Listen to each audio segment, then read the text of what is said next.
For some, the COVID-19 pandemic is really stretching finances. However, others, they have saved cash while being at home. In fact, Contact 5 has been crunching the numbers and found Americans have saved more of their income in the months of April and May than they have in the last 60 years. Investigator Maris Badcock finds out what you can do right now if you're still trying to beef up your savings during these tough times.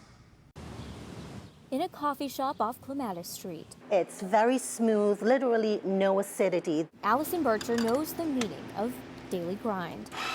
I think it hit really when you saw less customers coming inside. After opening Blue Mountain Coffee House right before the pandemic. No one anticipated that COVID was like lurking behind the scenes. Voila.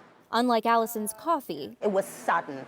We had no time. Coronavirus was a bitter sip to swallow. I lost 70 to 80% of my sales. That was the hardest time ever. I was worried, of course, but then I started figuring, what else could I do? What can I do to make my business continue to thrive? Allison streamlined her business, lowered her inventory, relied on her loyal customer base, and also dipped into savings.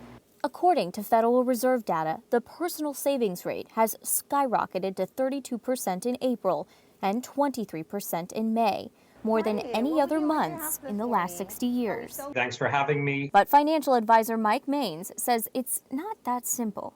First, people may be inadvertently saving more because they spent less. People were obviously staying home and consuming a lot less. On the flip side of the coin, with all the stock market volatility, people who had more disposable income for things that they're normally not spending on now have the opportunity to invest in the market. So what can you do? There's an old saying that cash is king. Maine says to have as much cash as possible, 3 to 6 months worth of living expenses if you can.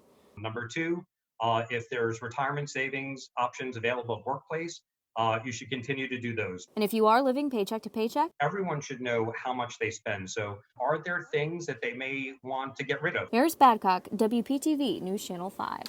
And we've dedicated an entire section on WPTV.com to help you rebound in the wake of the pandemic. You can find ways to make ends meet, manage the pressure, and the programs that can help you.